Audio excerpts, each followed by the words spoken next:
दिल्ली की आम आदमी हुकूमत पर दो तरफा हमला हो रहा है। एक तरफ तो पार्टी से बर्खास्त किए गए लीडर विनोद कुमार बिन्नी जंतर मंतर पर धरने पर बैठे हैं, दूसरी तरफ बीजेपी भी इस मामले पर एहतजाज कर रही है। बिन्नी ने केजरीवाल हुकूमत पर आवाम से किया गया वादा वफा न करने का इल्जाम लगाया है। मुख्तलिफ मामलों पर नाराज विनोद कुमार बिन्नी ने आज लेफ्टिनेंट गवर्नर नजीब जंग से मुलाकात की और दिल्ली के वजीर कानून सोमनाथ भारती समेत मुख्तलिफ मसाइल पर उनसे बातचीत की। समझा जाता है कि लेफ्टिनेंट गवर्नर ने यकीन दहानी कराई है कि कानून अपना काम करेगा। उधर सोमनाथ भारती के इस्तीफे के मुतालबे को लेकर बीजेपी मुजाहरा कर रही है। पार्टी लीडर हर्षवर्धन की क़यादत में बीजेपी अरकान सेक्रेटरिएट के सामने धरने पर बैठे हैं। बीजेपी ने अपने मुतालबात पर मुश्तमिल एक मेमोरेंडम भी वज़ीर आला अरविंद केजरीवाल को दिया है। पार्टी ने वज़ीर कानून सोमनाथ भारती के इस्तीफे का मुतालबा किया है।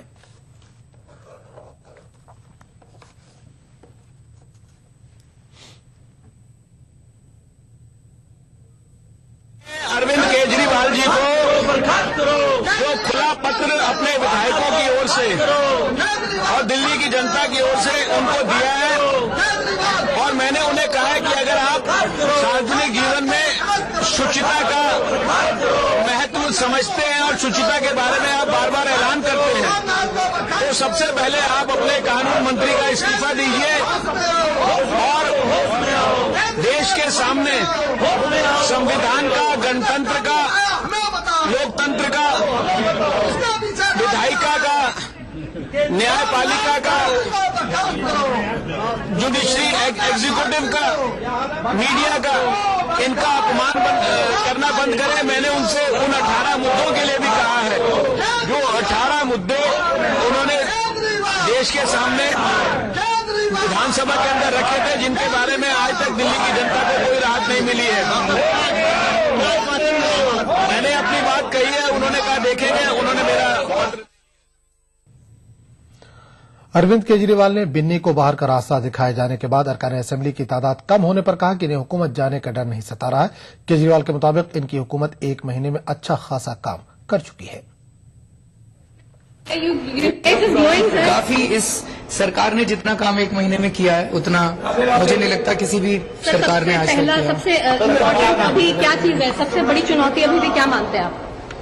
चुनौतियां तो बहुत हैं, चुनौतियों को करेंगे एक एक करके। दिल्ली में रेप हुआ है इसी 1 महीने के वुमेन सिक्योरिटी सर अभी भी लगता है कि बहुत बड़ा मुद्दा है। मैं तो कह ही रहा हूँ कि दिल्ली सुरक्षित नहीं है, दिल्ली सुरक्षित नहीं है, महिलाएं सुरक्षित नहीं है। बैठ रहे हो बिन्नी धरने पे बैठ रहे हैं और साथ ही साथ दावा कर रहे हैं कि कई और पार्टी के विधायक हैं जो कि उनके साथ संपर्क में है। अब सरकार भी अल्पमत में आ गई है एक तरीके से। अच्छा चलो ठीक है, देख लेंगे।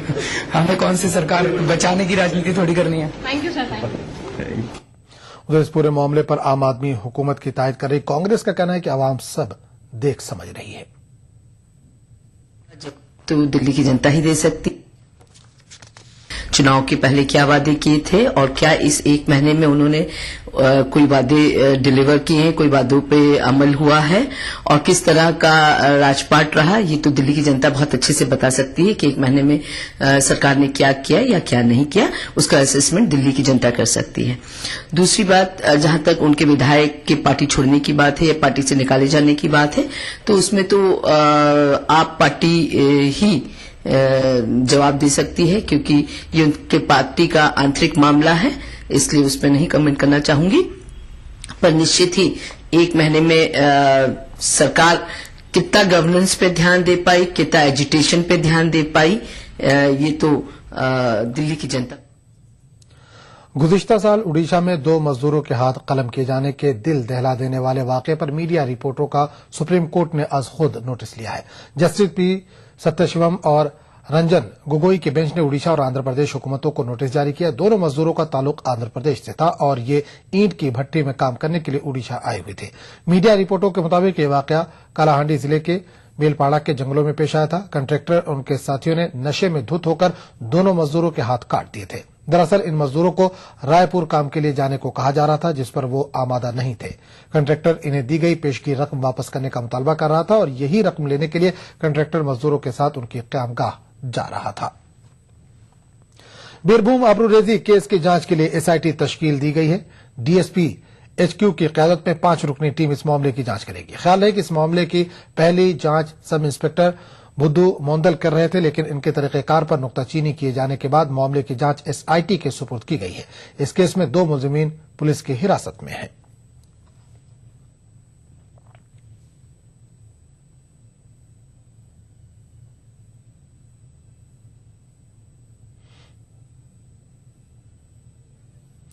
महाराष्ट्र नवनिर्माण सेना वर्करों ने फिर टोल प्लाजा दफ्तरों में तोड़फोड़ की है। नवनिर्माण सेना के वर्करों ने थाने ऐरोली और नागपुर में टोल प्लाजा दफ्तरों में तोड़फोड़ की। ये हमले पार्टी चीफ राज ठाकरे के ताजा बयान के बाद किए गए हैं। राज ठाकरे ने कहा है कि इनकी पार्टी वर्कर्स टोल फीस नहीं देंगे, चाहे इसके लिए इन्हें तशद्दुद ही क्यों न करना पड़े।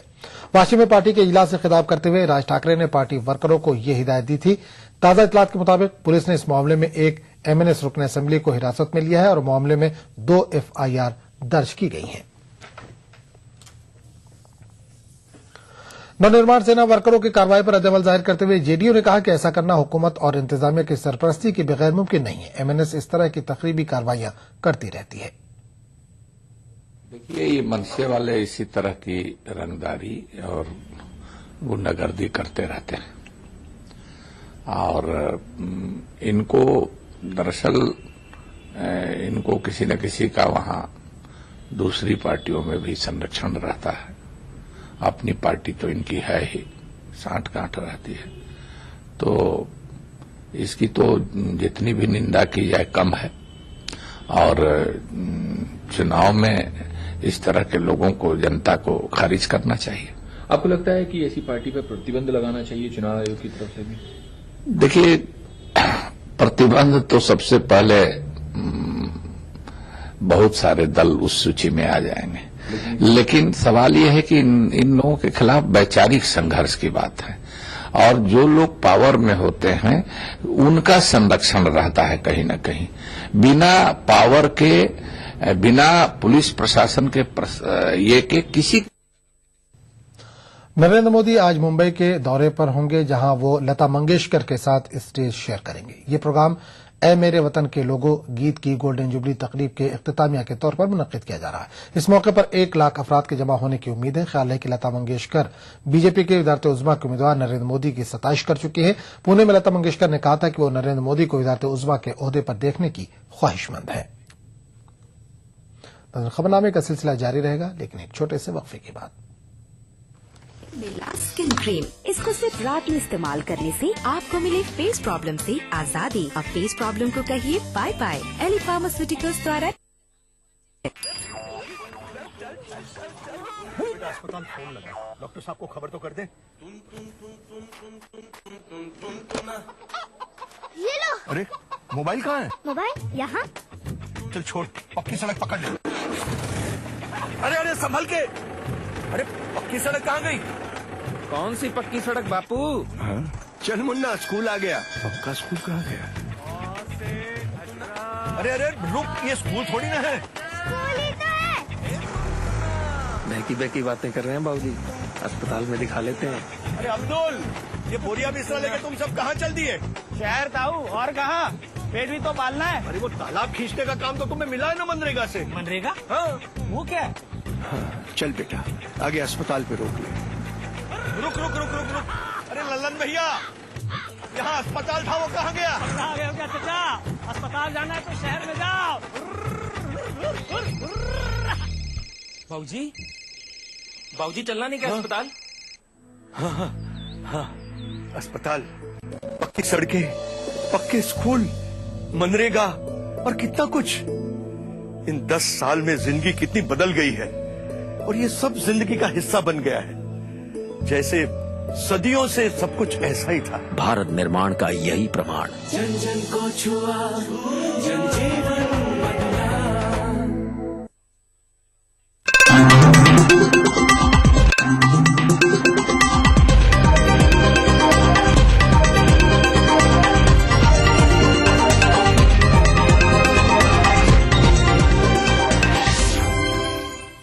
ईटीवी उर्दू न्यूज में एक बार फिर आपका खैर मकदम और आप देख रहे हैं खबरनामा। टेलीकॉम पर कायम वज़रा के बाइख्तियार ग्रुप EGOM की आज दिल्ली में मीटिंग हुई। वज़ीर ख़ज़ाना पी चिदम्बरम की सदारत में हुई इस मीटिंग में स्पेक्ट्रम के फेस के मसले पर तबादला ख्याल किया गया। मीटिंग के बाद मीडिया से बात करते हुए मरकजी वज़ीर टेली मवासलात कपिल सिब्बल ने कहा कि 1800 और 900 मेगाहर्ट्ज बैंड में जो ऑक्शन होगा उसका ज्यादा से ज्यादा स्पेक्ट्रम यूसेज चार्जेस 5% मुकर्रर किया गया है। जो स्पेक्ट्रम यूसेज चार्जेस का मुद्दा जिस पे फैसला करना था वो फैसला हमने किया है और उसके अंतर्गत ये तय किया है कि जो नया ऑक्शन होगा 1800 और 900 के मेगाहर्ट्ज बैंड में, उसमें जो maximum spectrum usage charge maximum rate होगा वो 5% होगा, उससे ज्यादा नहीं होगा। लेकिन आज के दिन भी जो बिग प्लेयर्स हैं खास तौर पे वो 6.2% दे रहे हैं, और अगर पुराने रेट लागू रखते हम तो इनका चार्ज 6.2 से 8 तक पहुंचना था। तो हमने अब कहा है कि मैक्सिमम चार्ज 5% होगा, लेकिन जो पैसा देना होगा सरकार को वो वेटेड एवरेज के हिसाब से देना होगा, ताकि जो इस्तेमाल स्पेक्ट्रम कर रहे हैं और जो नया स्पेक्ट्रम उन्होंने खरीदा है जो उनका वेटेड एवरेज होगा, लेकिन ये बड़ी कंपनियों का तो वेटेड एवरेज 5% ही होगा, उससे कम नहीं होगा। उत्तर प्रदेश के वजीर आला अखिलेश यादव ने दावा किया है कि अक़लियतों के फलाह व बहबूद पर उनकी हुकूमत ने मरकजी हुकूमत से ज्यादा बजट दिया है। लखनऊ में दादा मियां के मजार पर हाजिरी देने पहुंचे वजीर आला ने चादर चढ़ाकर अपनी अकीदत का इजहार किया। इस मौके पर मीडिया से बात करते हुए इन्होंने कौमी यकजहती और आपसी भाईचारे का पैगाम दिया।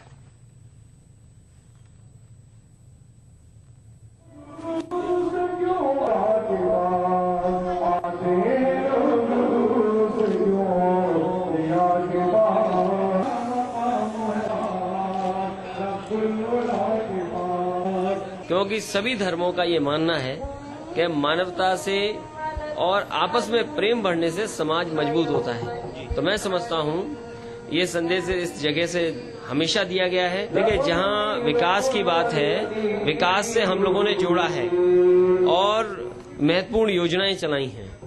किसी भी योजनाएं में आप अगर जानकारी करेंगे तो भागीदारी बराबर दी है। पहली सरकार है जिसमें अल्पसंख्यक खासकर मुस्लिम समाज को विकास से जोड़ने का काम किया है। जहां और सरकारें केंद्र कर रही है, लेकिन इतने बड़े पैमाने पर नहीं। मैं इस मौके भी जरूर कह सकता हूं, जो केंद्र का बजट है अल्पसंख्यक विभाग का, उससे कई ज्यादा बजट उत्तर प्रदेश की सरकार ने दिया है। केंद्र सरकार दे रही है देश को, उत्तर प्रदेश दे रहा है केवल उत्तर प्रदेश के लोगों को। आंध्र प्रदेश कानून साज असेंबली का इजलास आज शदीद हंगामा आराई की नजर हो गया। इलाके तेलंगाना से ताल्लुक रखने वाले उजरा और अरकान ने वजीर आला की जानिब से दी गई नोटिस को मुस्तरद करने का मुतालबा किया, जबकि सीमा आंध्रा के अरकान वजीर आला के नोटिस को कबूल करने की मांग की। आज ऐवान की कार्रवाई में 3 मरतबा खलल पड़ा, जिसके बाद स्पीकर ने कार्रवाई को दिन भर के लिए मुलतवी कर दिया।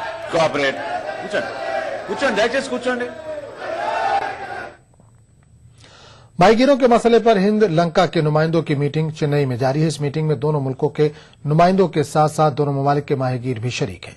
24 माहीगीर हिंदुस्तान जबकि श्रीलंका के 18 माहीगीर इस मीटिंग में शरीक हैं। चेन्नई में श्रीलंका के डिप्टी हाई कमिश्नर सबरुल्लाह खान भी मौजूद है। ख्याल है कि श्रीलंका का इल्जाम है कि हिंदुस्तानी माहीगीर अक्सर आबी हुदूद की खिलाफ वर्जी करते हैं, जबकि हिंदुस्तान का कहना है कि उसके माहीगीर रिवायती आबी हुदूद में ही रहते हैं।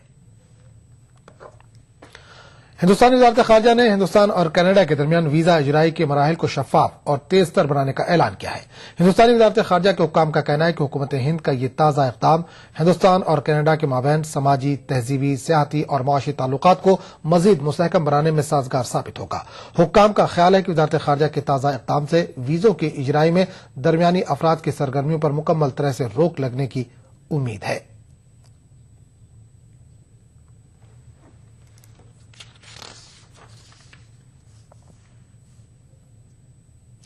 इब्तिदाई नुकसान के बाद डॉलर के मुकाबले में रुपया सबला, ताहम अभी भी डॉलर के मुकाबले रुपये की कदर में गिरावट 11 पैसे की कमी दर्ज की गई है। इस वक्त अमरीकी डॉलर के मुकाबले रुपये की कदर 62.77 दर्ज की गई है।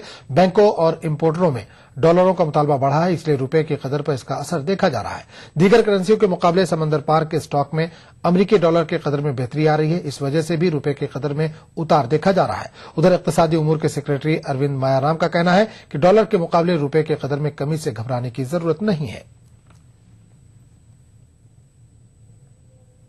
उधर आज सुबह एशियाई स्टॉक बाजारों में मंदी छाई रही। सरमायाकारों के मुताबिक चीन की शरह में दर्ज की गई सुस्त रफ्तारी और अमरीकी सेंट्रल बैंक के जरिए दिए जाने वाले स्टिमुलस में कमी किए जाने के सबब यह सुस्त रवी है। एक सर्वे के मुताबिक चीन का मैन्युफैक्चर शोबा रवां साल में मजीद सिकुड़ेगा। इधर सरमायाकारों की निगाह अमरीकी फेडरल रिजर्व बैंक की मीटिंग पर है। ये मीटिंग मंगल से शुरू हो रही है।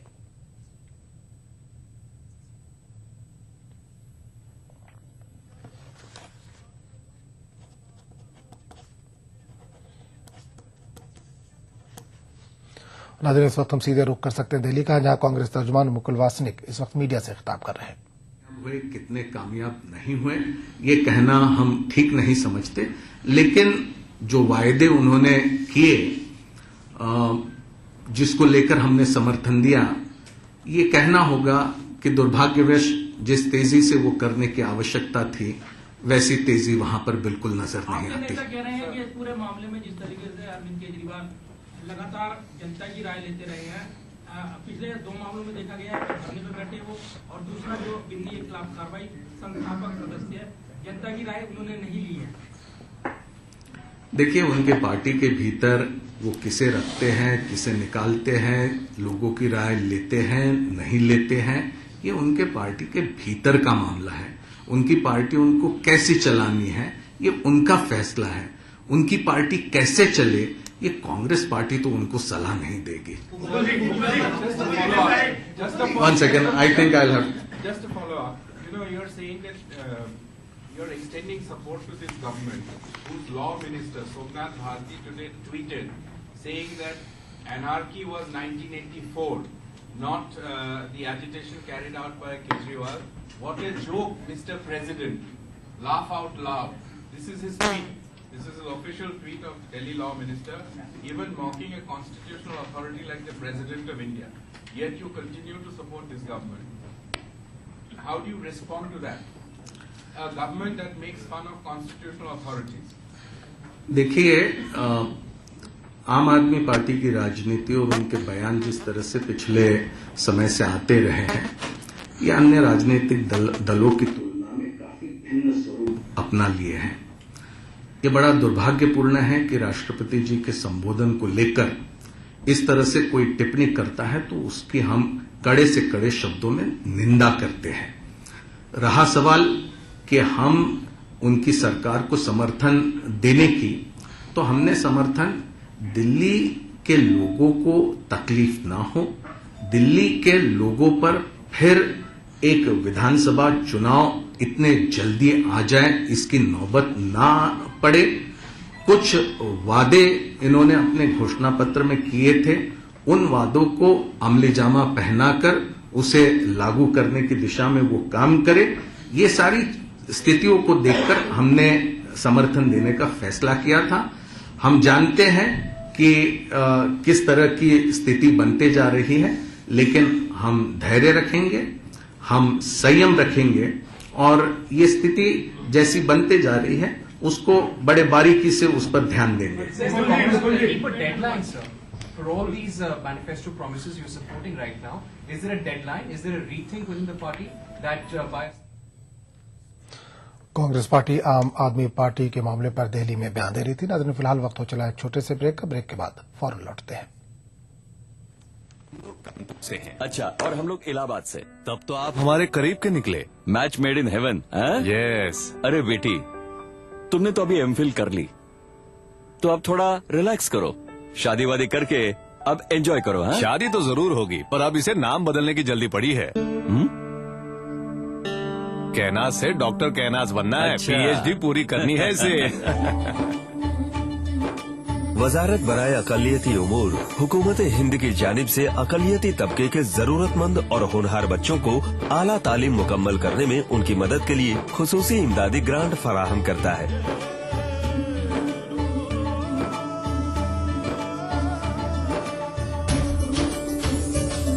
आओ सीमाओं को चीर चले, बस में कर तकदीर चले, ना बाधाएं ना उलझन, आसमान में उड़ चले। आप बनेंगे तो बनेगा Hindustan.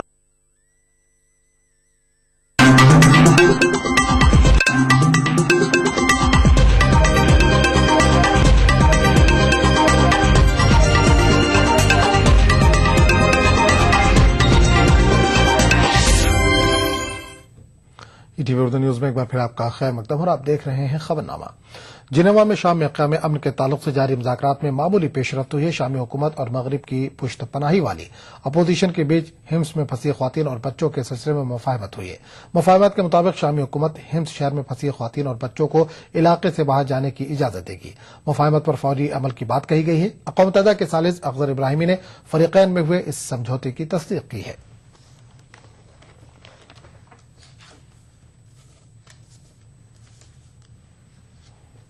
in Damascus, or we have already informed them about this. So hopefully, starting tomorrow, women and children will be able to leave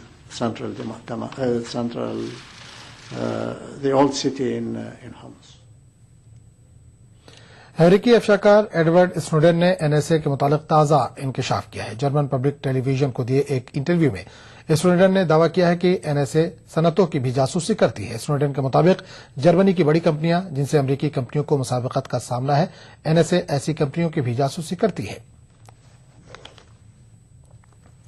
अमेरिकी सदर बराक ओबामा के मुजवजा सालाना खिताब में अमेरिका की कौमी सिक्योरिटी को तरजीह दिए जाने का इम्कान है। व्हाइट हाउस के प्रेस सेक्रेटरी जे कार्नी के मुताबिक साल 2014 अमेरिकी सदर बराक ओबामा के लिए ईयर ऑफ एक्शन है। अमेरिकी सदर बराक ओबामा के सालाना खिताब में अफगानिस्तान के हवाले से कौमी सिक्योरिटी और नई पॉलिसी को अहमियत दी जा सकती है। वादा है कि बराक ओबामा कल अमेरिकी कांग्रेस से सालाना खिताब करने वाले हैं। पाकिस्तान में पोलियो मुहिम आर्जी तौर पर मुअत्तल कर दी गई है। मुख्तलिफ इलाकों में मुहिम के खिलाफ मुजाहमत और स्टाफ को निशाना बनाए जाने के सबब हुकूमत ने यह फैसला लिया है। गुज़िश्ता 2 वर्षों में टीकाकारी से जुड़े 22 स्टाफ मारे जा चुके हैं। का शुमार पोलियो मुतासरा मुल्कों में होता है। इस बीमारी पर काबू पाने के लिए टीकाकारी मुहिम शुरू की गई है, लेकिन यहाँ कुछ इलाकों में इस मुहिम को मज़ाहमत का सामना है।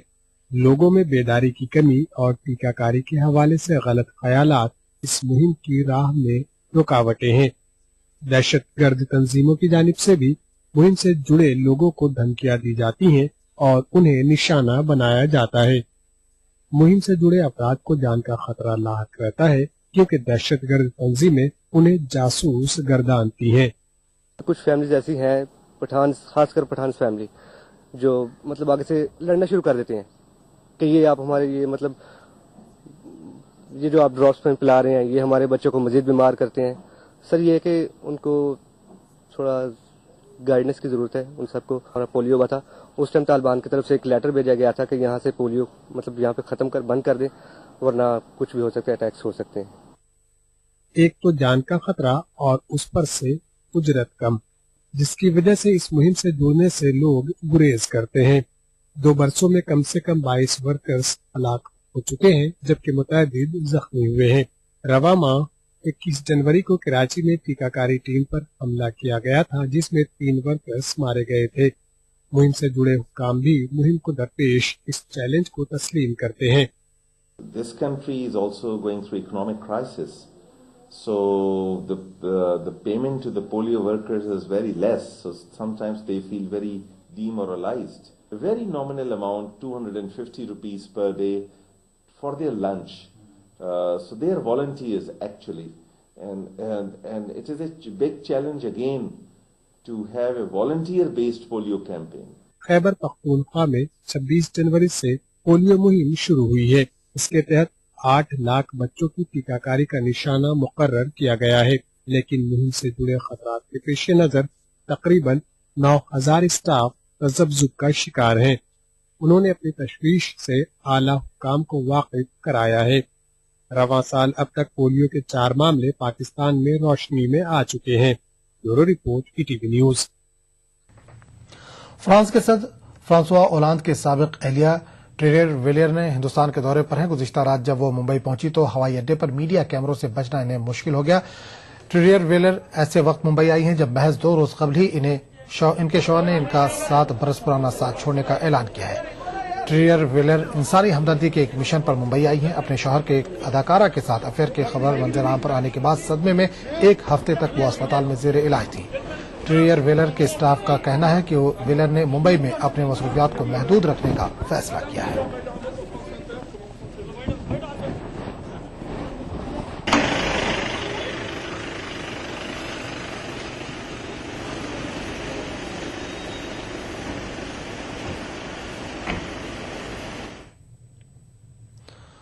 ग्रैमी अवार्ड में फ्रांसीसी डांस जोड़ी पंक डेफ्ट ने धूम मचाई। बेस्ट एल्बम और रिकॉर्ड ऑफ द ईयर समेत इस जोड़ी ने 5 अवार्ड हासिल किए। मैकलमोर और लेविस के रैपर जोड़ी ने 4 अवार्ड हासिल किए। इस जोड़ी को best new artist, best rap album, best performance और बेस्ट रैप सॉन्ग का अवार्ड दिया गया। सॉन्ग ऑफ द ईयर का अवार्ड उभरती गुलकारा लॉट को उनके गाने रॉयल के लिए दिया गया। vocal work at some point in my life. Inspiring and putting that beautiful light of a young lady in my life. All the wonderful musicians that played on this record and brought these songs to life, the Nashville songwriting community.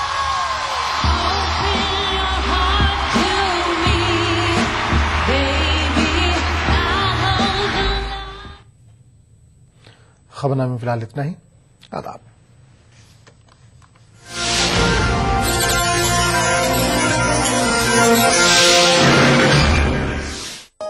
इस programme को पेश करने में ताउन किया हमदर्द चिक्रीन और अपने liver को बनाइए स्ट्रॉन्ग।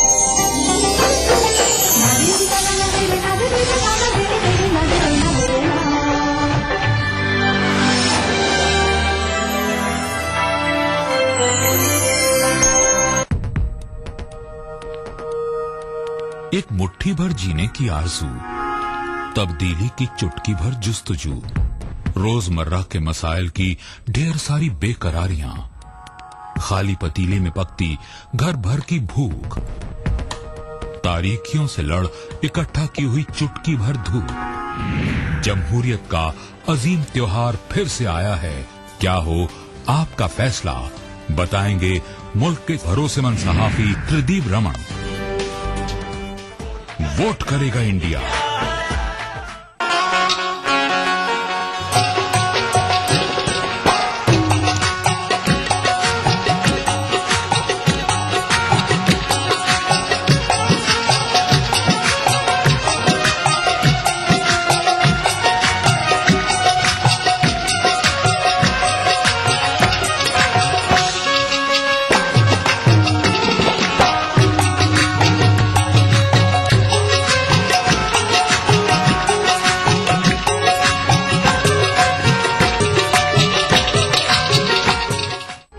उभरते कश्मीर के अनछुए पहलू, नई सोचो फिक्र, मुनफरिद तहजीब और रिवायात, जिनसे फूट पड़ते हैं कश्मीरियत के रंग। देखिए कश्मीर एक्सप्रेस पीर की रात 8 बजे और मंगल की शाम 6 बजे सिर्फ ईटीवी उर्दू पर।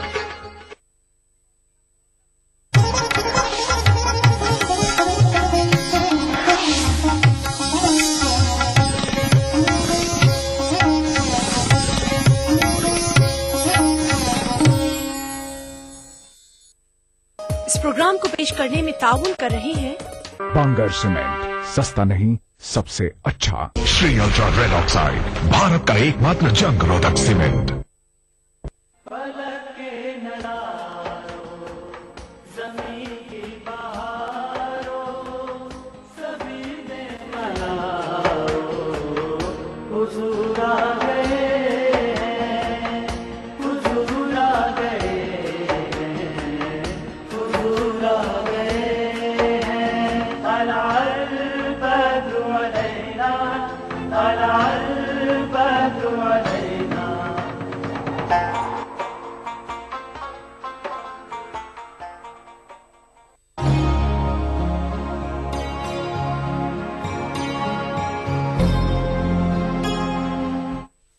यानी मैं हसन से और दूसरी रिवायत में सैयदना इमाम हुसैन के लिए फरमाया।